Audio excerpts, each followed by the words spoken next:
Este templo de amor e de paz, que ao despertar de um novo homem nos induz, te conclama, irmão, de última hora, a ingressar nesta seara de luz.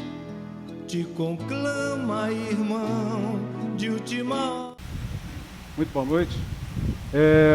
O tema que vamos abordar é esse que vai aparecer aí na tela, né? Superstições, fanatismo, crença e fé.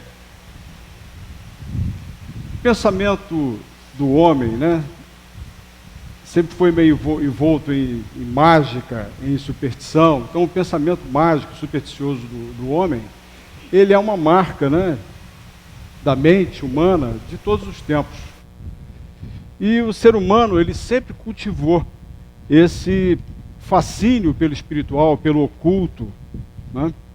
E ele mantém, consciente ou inconscientemente, essa estreita relação com essa dimensão espiritual da vida, né? E as forças da natureza, elas eram incompreensíveis para o homem primitivo. Então, lá em recuado tempo, nos primórdios da civilização, os homens eram muito ignorantes, não tinham conhecimento de nada, não conseguiam explicar nada do que acontecia à sua volta. Especialmente a questão das forças da natureza, que eram forças avassaladoras, muito superiores a dele, né, e que ele não conseguia explicar. E, com o tempo, ele começa num processo de divinização dessas forças, né? Os elementos da natureza, os fenômenos naturais, começam a ser transformados em deuses. O deus Sol, né? A deusa Lua, fogo, o ar, a terra, né? Então, ele começa a divinizar o raio, o trovão, né? Tudo isso começa a ter um cunho de algo divino, algo superior, algo de um ser extraordinário que realiza aquelas proezas todas. E com isso, vem nascer a questão do politeísmo, né? Os povos politeístas se disseminam na Terra em função desse cultivo, dessa ideia. E aí inicia-se também todo o processo de adoração, de oferendas, de sacrifícios e tudo, em favor desses deuses, tentando contemporizar as coisas, que muitas vezes, né, os fenômenos naturais eram destruidores, eles causavam morte, causavam vários problemas.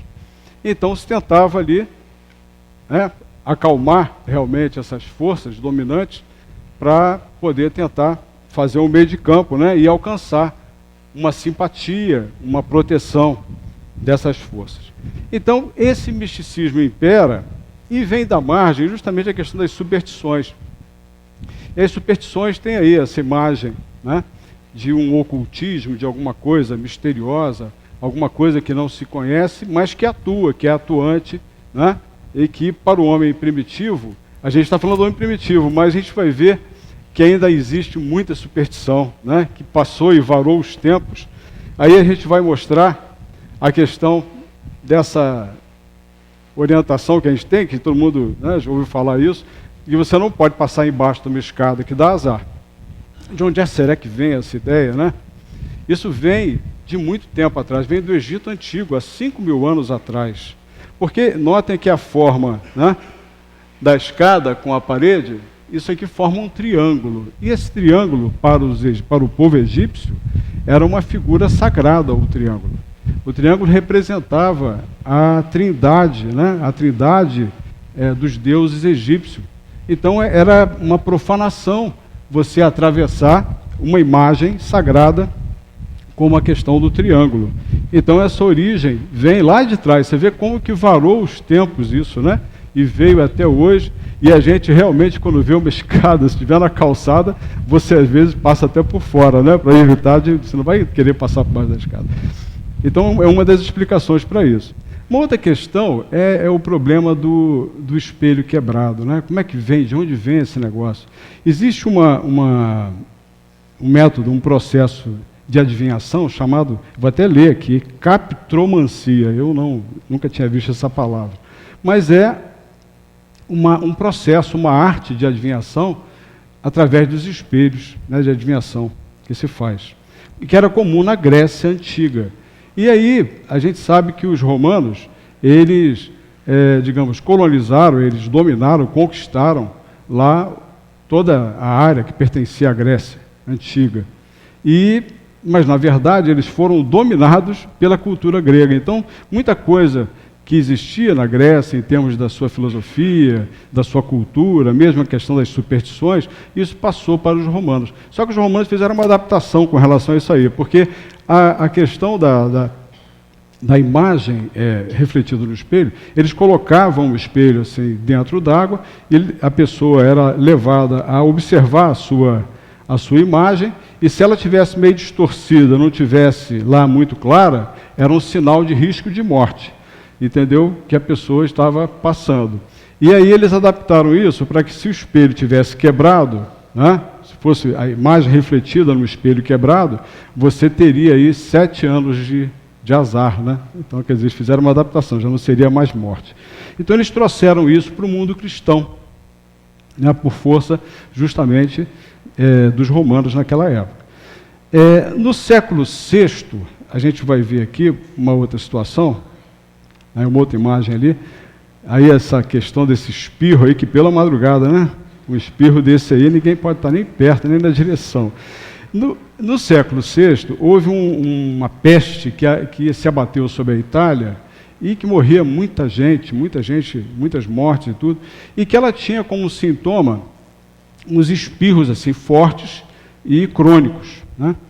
Aí, em função disso, o Papa Gregório, o Grande, ele estabeleceu que sempre que alguém espirrasse, tinha que pedir a bênção, né? Deus abençoe. Aí todo mundo falava isso. E no Brasil virou saúde, né? Negócio que, então, isso aí tem a ver com essa situação do espirro. E esse aí, um cara dando espirro desse aí, haja bênção mesmo, né? Brincadeira. Bem,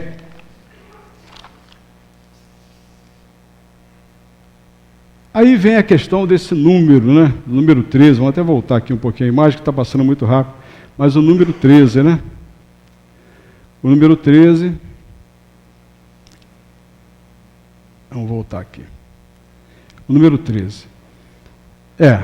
Cerca de 10% dos americanos temem o número 13.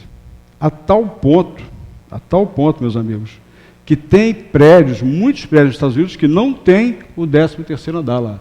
O elevador, você vai olhar, se você falar com a ascensorista que você quer ir no 13, no 13º andar, vai dar problema, o cara é capaz de olhar envezado você, né? Então, é assim que a coisa funciona. E a tal ponto que tem americanos que não vão trabalhar no dia 13. Então, o prejuízo que isso causa são casamentos que não são marcados no dia 13, viagens que não são marcadas no dia 13. Então, isso causa, os economistas lá fizeram uma conta e chegaram à conclusão de que isso aí causa um prejuízo para os Estados Unidos de 800 milhões de dólares aproximadamente, por conta desse problema com o número 13. Então, é uma coisa meio complicada mesmo, né? E a questão, né, da sexta-feira 13, que é uma encrenca, esse negócio da sexta-feira 13. Tem muita gente que tem essa ideia, né, de que realmente é um dia de mau agouro.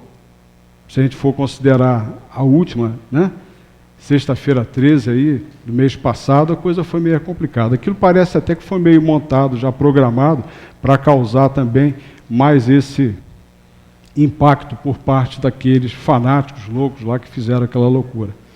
Mas a questão do número 13, desse mau agouro em relação à sexta-feira 13, tem a ver com a última ceia, com a Santa Ceia, né? Quem era o 13º convidado? Que foi o traidor, né? Aquele que, em princípio, né, cometeu aquela traição com Cristo, né? Foi Judas Iscariotes. Então, esse era o 13º convidado. E a questão da sexta-feira, Jesus foi crucificado numa sexta-feira.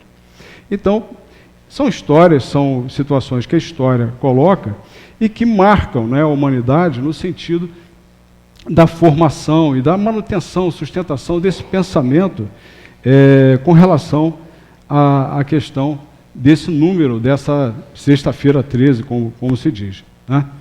E aí a gente nós já vemos uns gatinhos pretos aí, né? A gente vai ter uma surpresa daqui a pouco. Olha, tá vendo? É o gato preto, né? Então tem também a superstição do gato preto. E a superstição do gato preto, ele vem lá da Idade Média, essa questão com o gato preto.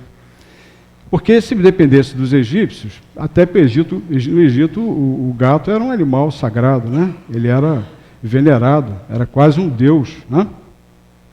Mas na Idade Média, essa questão aí dos gatos, com esse negócio de bruxa, de existência de bruxa, eles achavam que o gato preto eram os familiares das bruxas, né? Eram companheiros das bruxas, ou às vezes até as próprias bruxas, que estavam ali disfarçadas de gato, né? Então pensava-se muito nisso aí. E aí um gato cruzar o seu caminho é justamente um sinal de má sorte, de problema mesmo à vista, né? Ou um sinal de que o diabo está te olhando no caminho, né? Está te observando. Então, quer dizer, tinha essa ideia na Idade Média com relação à questão do gato. Coitado do gato, né? Eu gosto de gato, hoje gosto de gato. Eu tinha uma certa dificuldade, mas eu aprendi a gostar de gato também. É isso aí. E aí, com isso, surgiram a questão das proteções. Isso aqui é uma história que eu queria contar, deixa eu voltar aqui um instantinho. Aconteceu comigo em relação ao gato, vai ter uma coisa interessante. Eu estava andando no meu carro ali no Balneário Celso, aí eis que de repente aparece a grande figura, um gato atravessando a rua, na minha frente do meu carro, né, da esquerda para a direita, um gato preto. Aí eu falei, caramba, o que isso deve simbolizar, o que deve significar? Será que esse dia vai ser um dia de azar, um dia de encrencado? Aí, de repente, passei mais umas 2 ruas, lá estava um gatinho branco, né? Meu Deus, agora vou voltar aqui. Eu estou com dificuldade, que esse controle remoto aqui, o Valde me emprestou ali, mas eu estou com dificuldade ainda para controlar com ele. Aí apareceu justamente um gato branco que atravessou da direita para a esquerda. Então, o que eu vi? Bem, empatou, né? Desfez o mal. Se tinha algum problema esse dia, já não tem mais, já estamos empatados. Então, quer dizer, isso foi uma coisa diferente que aconteceu com a gente lá.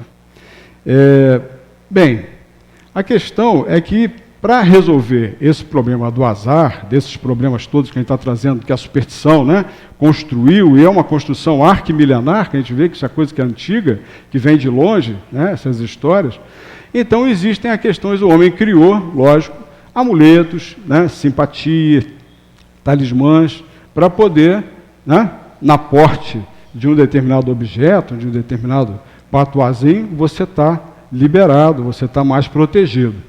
E aí surge, né, as diversas crenças de você ter uma ferradurazinha de ouro, uma figa, e todos esses adereços aí. E uma que é muito famosa é a questão da ferradura, né?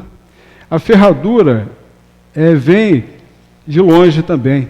Essa situação também entre os gregos, novamente, né? Os gregos, eles tinham essa questão simbólica por causa da forma da ferradura, que é uma forma de lua crescente, né? Ou lua nova.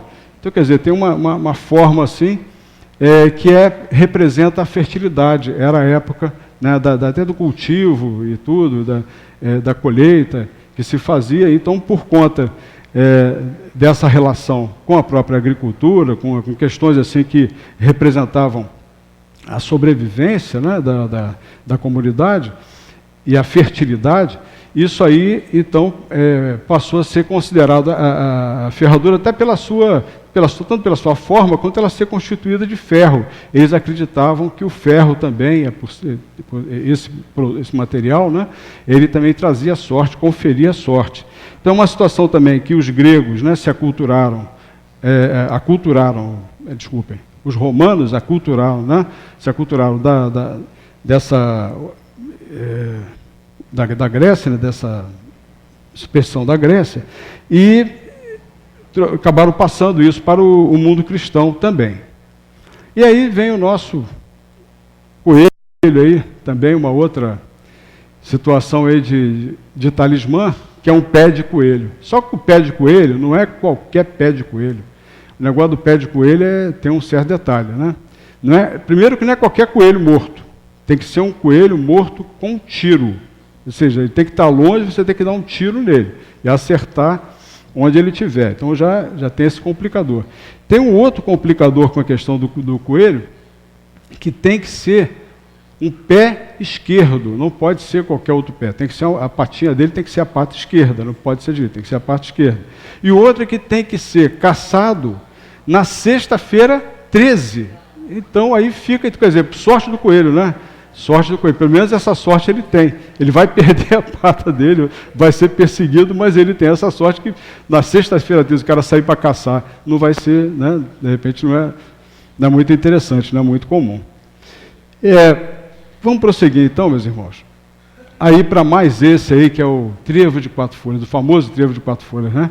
Eu me lembro que eu fui na casa de uma companheira aqui do centro uma vez, e a casa dela é interessante. Na frente a casa dela, nos fundos lá do terreno grande, e a parte da frente toda ocupada por uma floresta. É uma mini floresta, impressionante. Aí eu fui na casa dela pela primeira vez, fiquei admirado com aquilo, né? Aí eu olhei assim, em volta, estou olhando para o chão, de repente, o que eu vejo? Um trevo de 4 folhas. Falei, caramba, que sorte que eu tive. Aí quando eu fui pegar, posso pegar? Ah, pode, tem um monte. Aí era uma toceira, tinha um monte de trevo de 4 folhas. Eu falei, que é isso? Caramba. Então não foi muita sorte, né? Já tinha ali um monte, mais uns 3.000 trevos de 4 folhas. Isso aí. Então, quer dizer, tem também essa questão de trevo de 4 folhas que tem a ver com os 4 pontos cardeais, várias situações que a gente tem o 4 aí representando alguma coisa importante. Bem, meus irmãos, a questão do amuleto, né? A doutrina espírita ela explica para a gente que os talismãs, os amuletos, são para nós apenas pontos de condensação de energia positiva.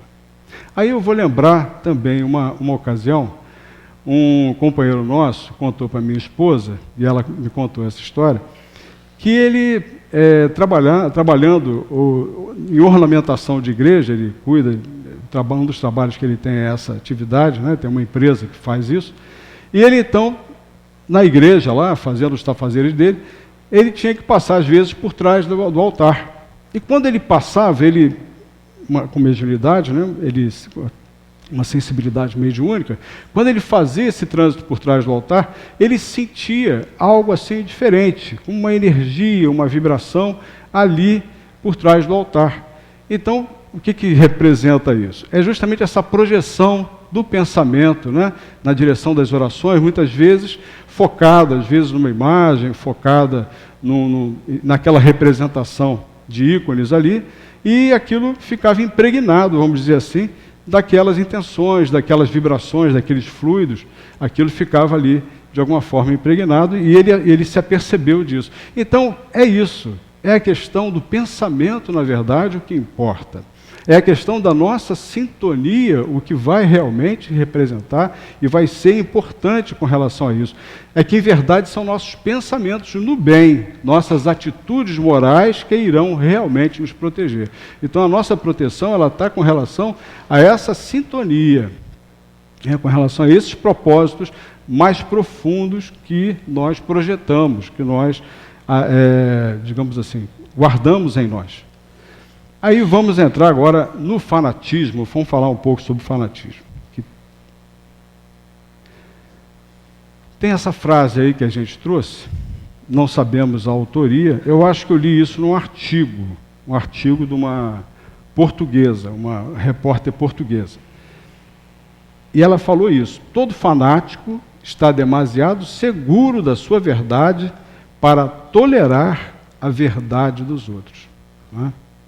É aquela questão, né, da gente conhecer alguma coisa, de eu ter uma religião, e eu entender ou achar que a minha religião é a única verdadeira. As demais estão por fora. A minha é a única que está realmente dominando. A minha, quem não for espírita está fora. Existe isso aqui? Não existe. Aqui no Espiritismo a gente não vai encontrar ninguém falando, Kardec não fala isso. Quem falar isso está falando besteira, né? Não está falando sobre Espiritismo, né? Essa não é a proposta espírita. Então a gente rechaçar as demais religiões porque não professam os nossos princípios, isso não existe aqui. Embora nós vamos perceber que em outros credos, em outras linhas religiosas, em outras esferas religiosas, nós vamos encontrar esse tipo de comportamento, esse tipo de atitude preconceituosa e muitas vezes marcada pela ignorância total, completa, a respeito do que representa efetivamente a doutrina espírita, dos seus princípios, dos seus propósitos. Então é uma forma realmente enganosa, né, que essas pessoas estão colocando, preconceituosa e sem entendimento, sem conhecimento de nada. Então o grande problema do fanático é justamente essa frase, ela sintetiza bem o que se passa na cabeça do fanático, né? Ele está seguro demais da sua verdade e não aceita nenhuma outra, de ninguém. E não é só uma questão de não aceitar ou tolerar. A palavra aqui é tolerar. Ele não tolera. Então, aí começa com outros ânimos, né? Isso envolve outros ânimos. Você não tolerar, você não suportar. Aí vamos ouvir Kardec, o que ele tem para nos falar no Evangelho. Do ponto de vista religioso, a fé consiste na crença em dogmas especiais que constituem as diferentes religiões. O Espiritismo tem dogma? Existe dogma no Espiritismo? Tem uma palestra que a gente assistiu quando nossa casa fez 88 anos, né? E eu lembro, foi Zé Raul Teixeira. Ele teve a oportunidade de fazer essa pergunta, né? E ele chegou com a seguinte resposta: o Espiritismo tem um dogma, mas não é um dogma teológico. Não é um dogma teológico. O que é um dogma teológico? É um dogma que é, digamos, de origem humana, uma resolução, um entendimento de alguém que estudou, de alguém que interpretou uma certa questão daquela religião e estabeleceu um determinado dogma. Aquilo ali é um dogma de fé. Então, ele tem uma origem humana. Quando você vê o dogma do Espiritismo, é a reencarnação. Tem como alguém ser espírita sem aceitar, sem entender que existe a reencarnação? Tem como a gente ter alguém que possa ser espírita sem aceitar a reencarnação? Esse é um ponto, mas é um dogma que, vejam bem, não é um dogma teológico, né? Não foi instituído por Kardec, é um dogma filosófico. Então, o dogma filosófico, ele permite que você questione, que você aprofunde, que você busque a resposta, busque consolidar esse entendimento, né? Que poderá até virar para nós, não uma crença, mas uma certeza realmente de que a reencarnação ela tem que existir, ela existe. Não tem como ser diferente. Todas elas têm seus artigos de fé. Sob esse aspecto, pode a fé ser raciocinada ou cega. A fé espírita, ela é raciocinada. Nós vamos explorar isso aí mais à frente. E tem a fé cega também, né? Nada examinando, a fé cega aceita sem verificação. A gente vê isso por aí? Vê, né? Às vezes influenciado até por um grande orador, por uma grande oratória, né? uma capacidade de convencer que as pessoas têm. Tem pessoas que têm uma grande capacidade de convencer as outras, não tem? A gente já viu cada barbaridade, né? que as pessoas cederam, né? Nada examinando, a fé cega aceita sem verificação, assim o verdadeiro como o falso. Né? E a cada passo se choca com a evidência e a razão. Levado ao excesso, produz o fanatismo. Vamos ver essa questão desse excesso que é colocado. A gente pegou um estudioso francês, esse psiquiatra francês, ele estuda há décadas a questão do fanatismo, do terrorismo, né? E ele, nas suas pesquisas, ele encontrou o seguinte, ele vem explicar como se cria essa espécie de robôs humanos dispostos a tudo, né? Que eles são capazes de matar, morrer, se explodir, né? Por uma causa. E aí ele fala o seguinte: o corte radical com o mundo exterior.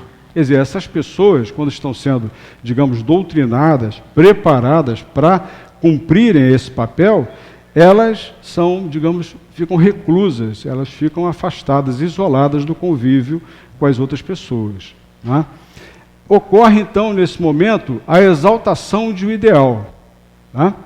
Aquele ideal que tem que ser perseguido, que tem que ser alcançado, que tem que ser a diabolização incessante do inimigo. Quer dizer, é eleito um determinado inimigo, os seus inimigos, e então eles fazem um processo de que a pessoa vai odiar, vai ver que aquilo ali tem que ser exterminado, né? Tem que ser acabar, não importa, é o diabo.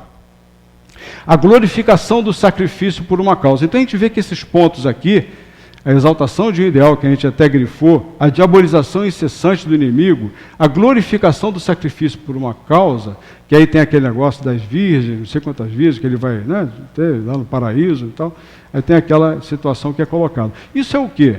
Isso é um dogmatismo, né, absurdo, e que tende a um dogmatismo violento, que incita a violência, incita a destruição, né? Aí vem também a questão da privação do sono, né? Esses caras são privados de dormir para ficar... É uma lavagem cerebral que eles sofrem, né? A anulação da possibilidade de uma personalidade própria, quer dizer, não se permite nada mais, é tipo uma monoideia, uma coisa focada, bombardeando na cabeça daquele cidadão o tempo todo, até que, né, ele se torna aquela figura capaz de tudo, disposta a realmente fazer o que está sendo solicitado, como fosse uma grande realização. E aí a gente vê a situação que se passou em Paris, né, o terrorismo em Paris, é lamentável o que aconteceu por lá, e que representa justamente essa questão do fanatismo. Mas o fanatismo, veja bem, a gente vê fanáticos em outros graus, né? A gente vê. Será que é possível um fanático espírita? O que você acha, Paulo? Existiria um fanático espírita? Pô, pode até existir, né?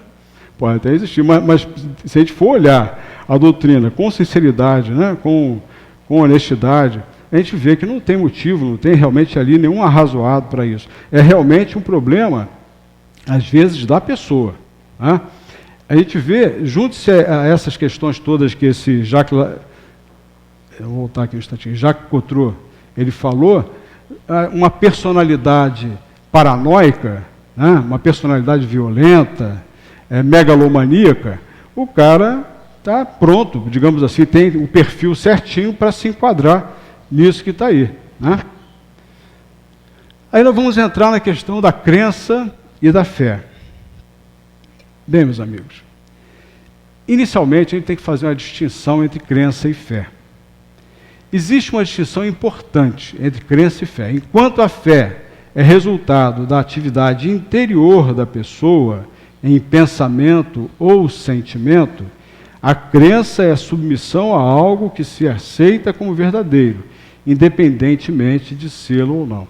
Então, crença, vamos falar um pouquinho sobre crença. Crença é algo que vem de fora para dentro, é algo que a gente aprende, né? Alguém nos apresenta pela primeira vez o Espiritismo, nos mostra ali o Livro dos Espíritos, ou nos mostra uma dessas páginas espíritas, né, ou o livro que é o Espiritismo, um livro, e a gente lê, a gente acha interessante. Mas o que é aqui? O que é isso? O que é esse primeiro contato? Esse primeiro contato é esse processo de apreensão, em que você está aprendendo, você está reunindo informações, né?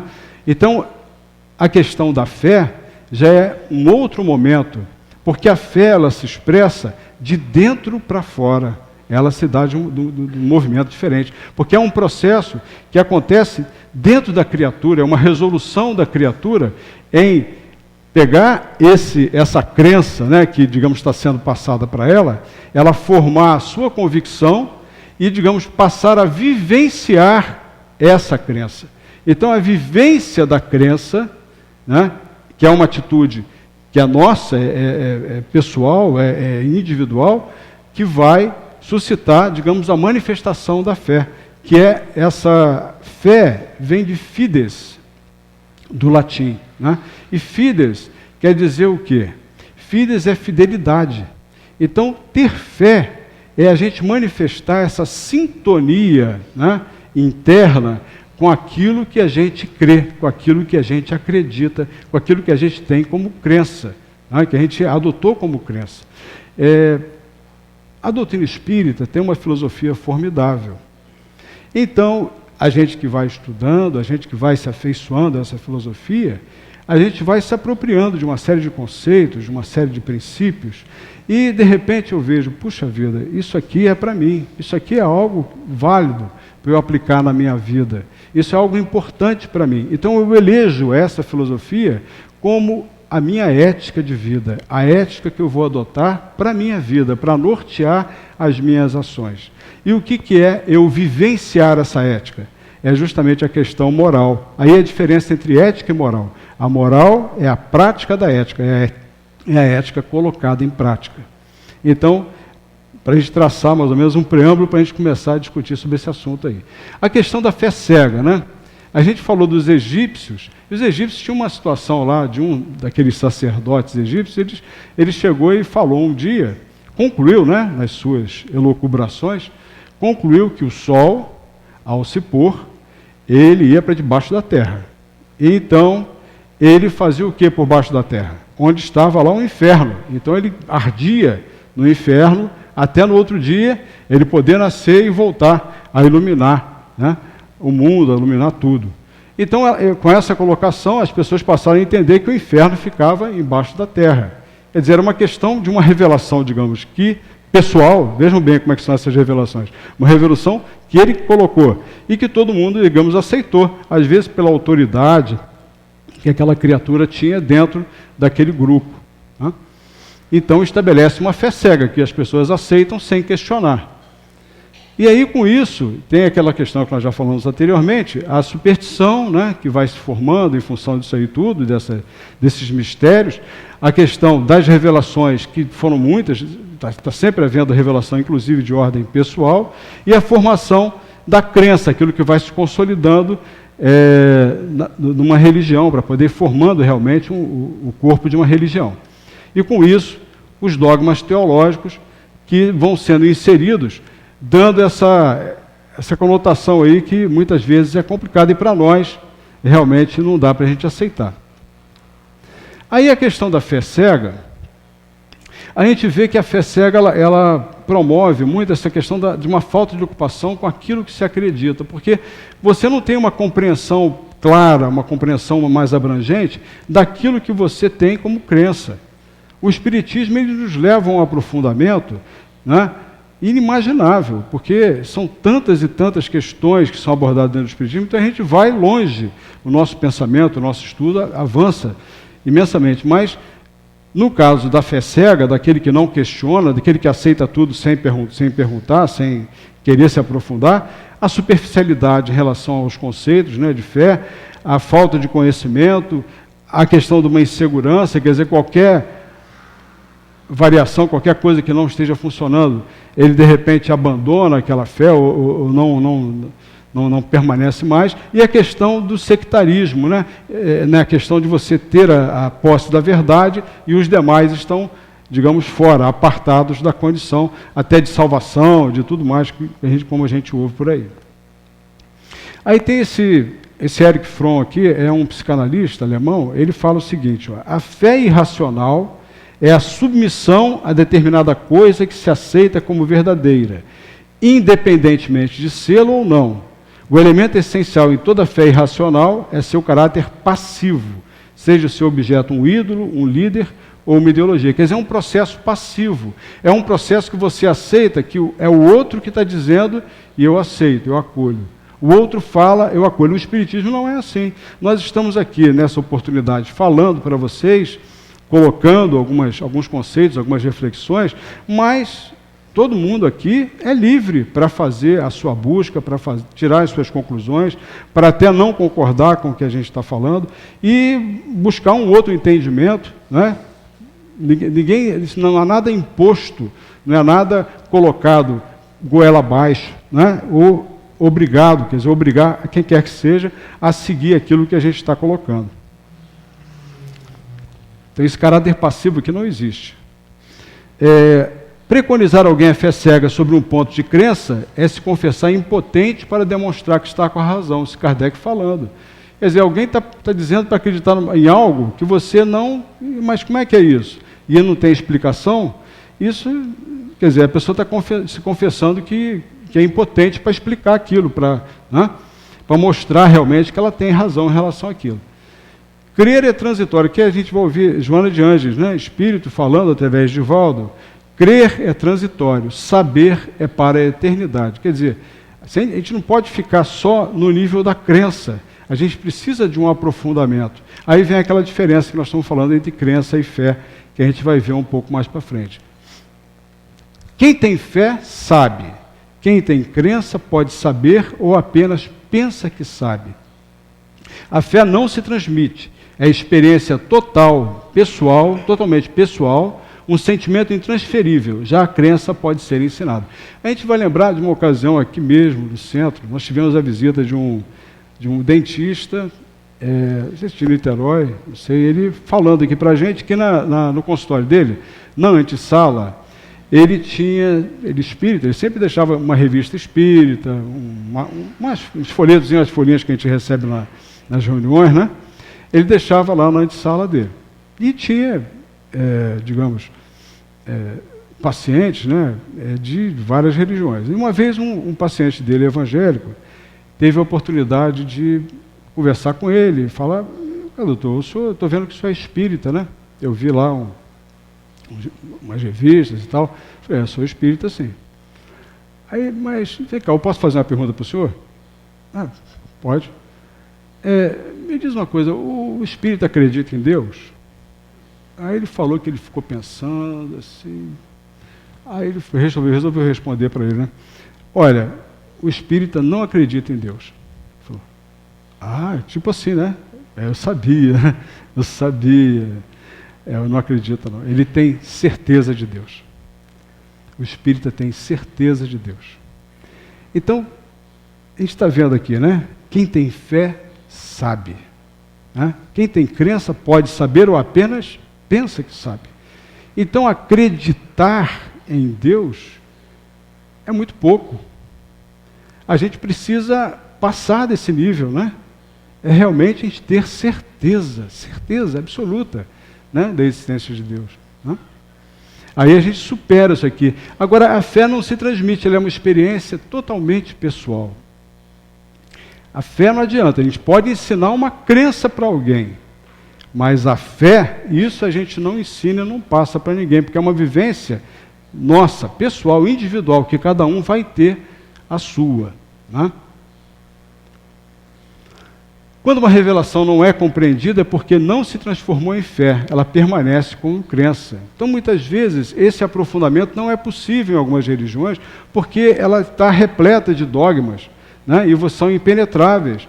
E você vai, digamos, junto, dentro daquele entendimento dos demais e tal, e vai que vai. Se aquilo ali te contenta e te é suficiente, paciência, né? Realmente, às vezes, para cada um, depende como cada um experiencia essas questões com relação à sua religiosidade, com relação a esses sentimentos. Isso é uma questão realmente individual e de foro íntimo, né? Da característica de cada um. Né? Mas, muitas vezes, vai permanecer como crença, porque não vai ter esse meio, essa forma de você vivenciar aquela proposta, aquilo que está sendo proposto. E assim ela poderá se estabelecer, às vezes, de uma forma exacerbada e doentia, gerando fanatismo. Já o fanatismo mais brando, que a gente está falando agora. A gente falou do fanatismo destrutivo, né? Esse fanatismo nessas faixas de violência. Mas o fanatismo que a gente vê alguns companheiros colocados e, às vezes, trazendo até problemas, né? Para si, para a família, às vezes trazendo dificuldades. Como ninguém é igual a ninguém, a quantidade necessária de razão e de fé para aprender uma teoria e experimentar a prática, né, dessa teoria que você aprende, dessa crença que você aprende, ela vai depender, na verdade, do esforço de cada um, da vontade de cada um. E na fé raciocinada, aí fazendo um paralelo com aquela situação da fé cega, você trabalha, ou pelo menos você tem uma proposta de trabalho naquilo que você acredita. né? O Espiritismo constantemente nos convida, nos convoca a um processo de renovação, de transformação, de reforma íntima, de melhoria, né? E nos dá orientações, nos dá realmente condições de a gente trilhar esse caminho, porque ela leva a gente a se aprofundar, ela não fica na superfície. A proposta é de aprofundamento, sempre. Questione sempre. A questão é bem-vinda, a dúvida é bem-vinda, porque afinal a fé é raciocinada, é fé e razão. Parece até uma coisa, né? Como é que eu vou ter fé e razão ao mesmo tempo? Como é que eu vou ter confiança e eu vou ter dúvida ao mesmo tempo? Né? Mas o Espiritismo é assim, porque é a forma da gente nortear, realmente fazer um equilíbrio, encontrar o caminho do meio, vamos dizer assim, a mediedade que você vai encontrar, justamente fazendo esse equilíbrio. Não é uma questão de uma fé cega, que você tem que aceitar, e tem que adotar, e tem que seguir, independente de qualquer outra ideia. O estudo para se aprimorar, a proposta do estudo, que tem tanto, nossa instituição hoje tem vários grupos de estudo em vários níveis que cada um dos senhores poderão aproveitar. O espírito ele é seguro de si. Essa questão da insegurança, ele tem bases, tem sustentáculos muito fortes, muito bem construídos, muito bem assentados, que eles lhe dão segurança justamente nesse processo de crescimento, de desenvolvimento espiritual. E o universalismo, nada de sectarismo, nada de sectarismo. Universalismo. A proposta espírita, ela é aproveitável por toda e qualquer religião, todo e qualquer pensamento, todo e qualquer religioso poderá se beneficiar dos princípios espíritas, independente de ser espírita ou não. Fato digno de nota é que a fé verdadeira não se conquista de uma hora para outra. É trabalho do tempo e de experiências vivenciadas. Daí é que, nesse sentido, Emmanuel faz uma distinção entre crer e ter fé. Acreditar é uma expressão de crença, dentro da qual os legítimos valores da fé se encontram embrionários. A questão da fé é interessante, que às vezes pelo menos eu já tive a oportunidade de conhecer pessoas assim, que não eram espíritas, não frequentavam religião nenhuma, entretanto, têm uma fé que é uma coisa louca, uma exuberância a fé dessas pessoas. Né? E às vezes não tem conhecimento, não tem práticas religiosas, mas ela tem uma fé poderosa. De onde é que vem isso? Isso é uma construção que já se fez em vidas passadas, em existências anteriores. Então aquilo ali já veio, é essa construção que não vai se dar numa existência só. Hoje a gente vai ter o nosso esforço, né, de praticar, de vivenciar, realmente de viver, de exaltar a nossa fé nas nossas atitudes, no nosso comportamento. Mas isso ainda é um processo que ainda vai se dar em outras existências, até que a gente consolide isso tudo numa fé legítima, numa fé verdadeira, como está colocado aqui. A gente vai lembrar também eu ouvi numa palestra, um professor Severino Celestino. Não sei se todos conhecem ele tem livros publicados, né, vários livros publicados, e espírita, né? E ele atua como professor na Universidade da Paraíba, ele leciona Filosofia das Religiões. E nessa cadeira que ele leciona nessa faculdade, lá na universidade, ele tem vários alunos de vários credos religiosos. Tem judeus, né, católicos, evangélicos, espíritas também, né, que atuam com ele e que estudam essa cadeira, essa disciplina lá com ele. Aí, uma ocasião, ele lembra que estava conversando com um cidadão e ele pergunta assim, Sr. Severino, o senhor já aceitou Jesus? Aí ele, aceitei Jesus. Aí ele responde, olha, eu já aceitei Jesus, pode ter certeza que eu creio em tudo que ele falou, tudo que ele exemplificou. Mas, olha, digo para você, desde que aconteceu isso comigo, eu estou pelejando para ver se ele me aceita. Pelejando.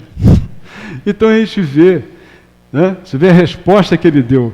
Aí nós temos aqui um slide que vem abordar justamente isso. Tudo é possível àquele que crê. Né? Crer não é aceitar. Aceitar é um ato de vontade, né? É um ato que depende da nossa vontade. Crer é diferente, não é? Crer não é aceitar. Crer é perceber, sentir a realidade, é a função do raciocínio. Crer depende da gente raciocinar, da gente usar a nossa razão. Ato de assimilação consciente, né? O crer leva à transformação contínua, né? E a reforma. A razão guia a inteligência, é escudo da vontade reguladora do sentimento. Então, a gente vê que o que ele falou, como é que está bem colocado, né? Que ele falou, eu aceitei Jesus e creio em tudo que ele falou e exemplificou, né? E eu estou me esforçando para vivenciar aquilo que ele me ensinou, aquilo que eu aprendi, e estou dependendo para ver se ele vai me aceitar, ou seja, se eu vou estar verdadeiramente dando testemunho daquilo que eu acredito, daquilo que é e que representa a minha fé. Então, meus irmãos, vamos dar uma olhada agora, rapidamente, também nesse slide. Pelo que a gente viu até agora, do que a gente colocou, a humanidade teve todo um processo de preparação dessa questão da religiosidade. A religiosidade é algo que está inato em nós, está presente em cada um de nós, de uma forma, se às vezes não manifesta, ela pelo menos de uma forma embrionária, potencial, ela está presente em todos nós, em qualquer nível de ser humano que seja, nível moral, né, por assim dizer. Então, a preparação, os espíritos que velam por essa morada do Pai, trabalharam na preparação da humanidade para que se iniciasse justamente nessa questão da religiosidade, da busca pelo espiritual, da busca por essa essência, por a questão mais profunda, mais essencial de cada um de nós. Então, teve toda uma preparação. E dessa preparação, houve uma maturação. Nessa preparação nós vimos lá aquela questão do medo, do temor, né, da questão da divinização das forças da natureza, e a questão da maturação, quando se formaram, né, os deuses e tal, representantes lá de cada uma dessas forças da natureza, e aí ocorre então uma maturação. Que maturação é essa? É quando um desses grupos, né, da civilização daquela época, mais antiga, mais remota, entende que só pode haver um Deus, o Deus único. O Deus é o monoteísmo. E justamente entre os hebreus surge esse conceito, esse entendimento de que só havia um Deus. Não havia esse negócio de um monte de Deus, de politeísmo, não tem nada disso, é um Deus só. E então ocorre essa maturação. Quando ocorre essa maturação, justamente esse povo é onde ele vai receber a primeira revelação que vem através de Moisés. Aí Moisés, então, recebe lá os 10 mandamentos, né? E que, na verdade, esses 10 se transformaram em 613 mandamentos. Né? Então foram mais 603 além dos 10 que ele recebeu. Né? Muito bem. E aí, a tal ponto, ficou uma confusão tão grande de leis, 365 de não fazer, do que não se pode fazer, e 248 do que pode fazer, do que deve fazer, do que deve fazer e do que não deve fazer. Os 613 mandamentos que compõem a chamada lei judaica. Eles tiveram que fazer uma reunião para estabelecer a lei. Então, quer dizer, isso tinha força de lei entre os hebreus, entre os judeus, né? Formou então a lei judaica. E com a lei judaica, o que aconteceu? Cumprir 613 mandamentos é complicado, né? Não podia comer carne de porco, é isso? E a carne de porco, por que não podia comer? Era uma situação de que a carne de porco, até por uma questão sanitária, ela tinha o problema das doenças, todas associadas à carne de porco, ainda mais naquela época. Não devia ser brincadeira, né? Então tinha um problema aí da cisticercose e outras doenças associadas à questão do consumo de carne de porco, que era complicado. Tinha um outro mandamento também que falava que no sábado não se podia andar com sandália de madeira com prego, porque representava um trabalho a mais que não precisava ser feito, porque tinha sandália de couro. Você podia botar sandália de couro que não tinha um prego. Então você estava carregando um prego à toa. Isso Flávio Josefo até que fala, o meu xará, historiador, né? Ele foi o pai da história, e ele que contou esse assunto aí que realmente é de se destacar mesmo. E aí o que acontece? Como é difícil pra caramba você cumprir, né, 613 mandamentos, alguns, vamos dizer assim, cumpriram aquilo que era essencial, aqueles 10 mandamentos e tantos outros que foram criados, mas alguns até compreenderam a mensagem e conseguiram alguma coisa. Mas a maioria, a grande maioria, rechaçou isso. Aí ocorre a degradação. Com a degradação dessa revelação, vem uma necessidade de uma segunda revelação. Então os Espíritos vêm e preparam a vinda de Jesus, justamente para vir nos trazer a segunda revelação. Com a segunda revelação, Jesus pega esses 613 mandamentos, e desses 613 mandamentos ele tira 2 só, que está lá em Deuteronômio e Levítico. Em Deuteronômio, amar a Deus sobre todas as coisas, e em Levítico, lá 13, 19, 18, ao próximo com a si mesmo. Então isso já estava na lei, são os 2 mandamentos únicos que ele pega, ou seja, simplificou pra caramba, né? Faz só isso, meu filho, que está resolvido. Não precisa fazer aquele bando de leis, não. Cumpre isso aqui que você já está no caminho certo, né? Muito bem.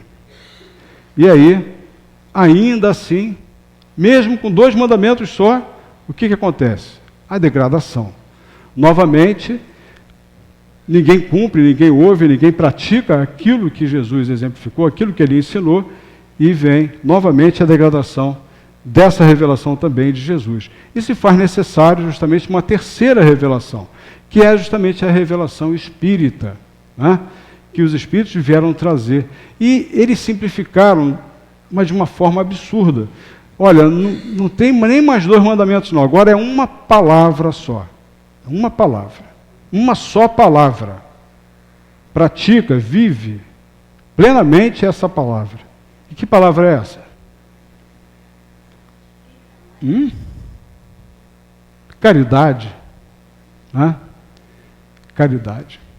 Fora da caridade não há salvação. Essa máxima espírita, ela é realmente fundamental, né? E ela por si só, ela já resume todo o ensinamento que o Evangelho vem trazer para nós. Esse slide agora é um slide que eu não pedi licença formalmente, mas pertence ao professor César Soares dos Reis. A gente está trazendo aqui para poder finalizar o nosso trabalho. O homem primitivo, né, é um resumo do que nós colocamos. Ação do homem a caminho da luz. Tá? Nós estamos aqui colocados rumo ao nosso desenvolvimento espiritual, moral. Tá? E aí a gente precisa o quê? Da fé. E a fé, como é que ela se constitui? Primeiro na crença, né? No segundo momento, na convicção, quando você entende, compreende a proposta daquela crença, e aí então eu tenho uma afirmação mais profunda de certeza naquilo que eu acredito, naquilo que representa a minha linha de convicção. E aí então eu tenho valores que norteiam as nossas ações. Respeito, confiança, afetividade são fundamentais nessa questão da fé. E a fé vai estabelecer justamente a bagagem que a gente precisa levar no caminho. É aquela questão que nós falamos antes da ética, né? Eu passo a ter uma ética para nortear e orientar a minha vida. E isso nós vamos ter a nossa motivação para prosseguir. Mas a gente precisa de algo mais. Algo mais. Esperança. Né? Porque a gente tem que ter esperança. A esperança que vai determinar essa postura no caminho, a forma de caminhar. Porque nós estamos atrás de quê? Da felicidade. Nós estamos atrás de quê? Do nosso desenvolvimento, do nosso progresso. Então nós precisamos ter esperança para caminhar, para trilhar, né? E seguir esse caminho. E para isso a gente tem que ter perseverança, determinação, resignação, paciência, tolerância, constância em tudo aquilo que a gente faz, para a gente poder alcançar o resultado. Mas será que só isso basta? Está faltando alguma coisa, né? A caridade. E é justamente a caridade que vai desenvolver as virtudes do Espírito, né, que vão dar esses valores mais profundos em nós, mais de essência. E com isso, a gente vai alcançar o desenvolvimento da nossa luz espiritual. Nós que nos valemos tanto das luzes alheias para poder orientar e iluminar os nossos caminhos, vamos poder ter luz própria, desenvolver luz própria, né? No sentido de também iluminar o caminho das demais pessoas e dar sequência ao encaminhamento da nossa vida. Bem, justamente a caridade, o amor em ação, é o amor colocado em ação. E isso nos conduz justamente aos níveis da espiritualidade mais elevada. E isso nos desprende, né? Nos desprende dessa condição humana, dessa condição terra-terra. Agora, tem outro caminho, que é o apego, o egoísmo. Esse já vai nos prender a várias questões da Terra, e a gente já percebe nas reuniões mediúnicas, quem tem oportunidade, muitas vezes aqueles que vêm se socorrer, vêm ser socorridos nas mesas mediúnicas, nas reuniões mediúnicas, são aqueles que ainda se situam nessas prisões, né, da questão material mal resolvida, mal compreendida, mal vivida, e que compromete muitas existências. E isso aí é justamente a nossa verdade enquanto espíritas. Não é uma verdade que nós vamos impor a ninguém, porque não se impõe a ninguém isso é uma conclusão a que chegamos, né? Então, é esse o caminho, essa é a nossa proposta. Bem, queridos, razão e fé, religião e ciência, né? O Espiritismo tem essa proposta. Forças antagônicas e divórcio, né? A religião e a ciência são forças antagônicas, divorciadas, que o Espiritismo vem e coloca, agrupa junto com a razão e a fé. Isso, essas forças antagônicas, elas fortalecem o materialismo e fomentam superstição e fanatismo. Já o Espiritismo, ele nos harmoniza e nos encaminha no curso de colaboração, né, em relação a todas as questões. Como sabemos que a razão é falha? Que a razão é que nos orienta e nos norteia. Pela própria razão. A própria razão vai mostrar que a gente está enganado, se a gente estiver enganado em algum ponto. A fé cega se baseia na autoridade alheia. Olha essa última colocação. A fé cega se baseia na autoridade alheia. Ah, foi ele que falou. Ah, foi porque estava escrito naquele livro. Ah, porque foi ali, eu ouvi. Não é? Então isso é a questão da fé cega, não é uma coisa construída, uma coisa que você assumiu tranquilamente, com serenidade em você mesmo. Porque a fé lúcida, ela deve ser alicerçada na razão. Então nós estamos em busca dessa fé iluminada, lúcida, clara, né, que nos convoca a vivenciar plenamente na nossa existência. Então a gente, que é espírita, né, está nesse caminho e vamos buscar realmente que esse caminho se realize, se consolide cada vez mais em nossa vida. Não é fácil, realmente o caminho, ele tem seus percalços, suas dificuldades, mas os espíritos amparadores estão aí sempre ao nosso lado, sempre prontos a nos ajudar nesse processo, e especialmente, né, com relação às previsões que nos assustam um pouco em relação ao futuro, né? A gente vai falar, até que nós falamos de superstição aqui, quem daqui que não comprou uma roupinha branca para botar no Réveillon? Né? O pessoal, o Paulinho está falando que ele não comprou roupa branca. A roupa preta também não, né? De luto também você não vai, né? Bem, muito obrigado pela atenção de todos.